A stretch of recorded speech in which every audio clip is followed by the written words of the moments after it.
যে বয়সে মায়ের কোল ছাড়া আর কোনো আশ্রয় চেনে না শিশু, ঠিক সেই 2 মাস বয়সের এক অবুঝ বাচ্চার ওপর চলল পাশবিক নির্যাতন। মায়ের অনুপস্থিতিতে ঘুমন্ত শিশুর পা মচকে দেওয়ার একটি লোমহর্ষক ভিডিও এখন নেট দুনিয়ায় ভাইরাল। আর এই ঘটনাকে কেন্দ্র করেই চাঞ্চল্য ছড়িয়ে পড়েছে পুরো এলাকায়। স্থানীয় এক পরিবারে ঘটা এ ঘটনার নেপথ্যে ছিল মা সায়রা বেগমের দীর্ঘদিনের সংশয়।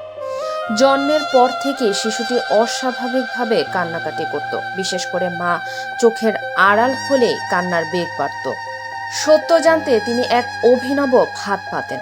ঘরের কোনায় গোপনে মোবাইলের ক্যামেরা চালু রেখে তিনি বাথরুমে যান, আর তাতেই ক্যামেরাবন্দি হয় সেই শিউরে ওঠার মতো দৃশ্য, যেখানে আপন চাচিকে দেখা যায় ঘুমন্ত বাচ্চার পা ধরে নির্মমভাবে মুচড়ে দিতে। ভিডিওটির সামনে আসতেই অপরাধীর কঠোর শাস্তির দাবিতে ফুঁসে ওঠেন প্রতিবেশীরা।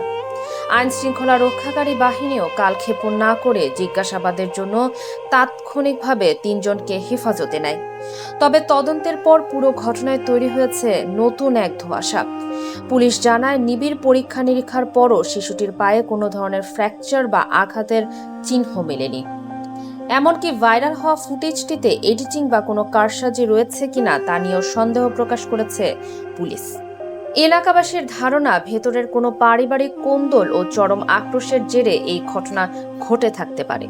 তবে এটি কি আসলেই কোনো অমানবিক নির্যাতন, নাকি এর পেছনে রয়েছে অন্য কোনো গভীর ষড়যন্ত্র? তার প্রকৃত সত্য উদ্ঘাটনে নিখুঁত তদন্ত চালিয়ে যাচ্ছে পুলিশ।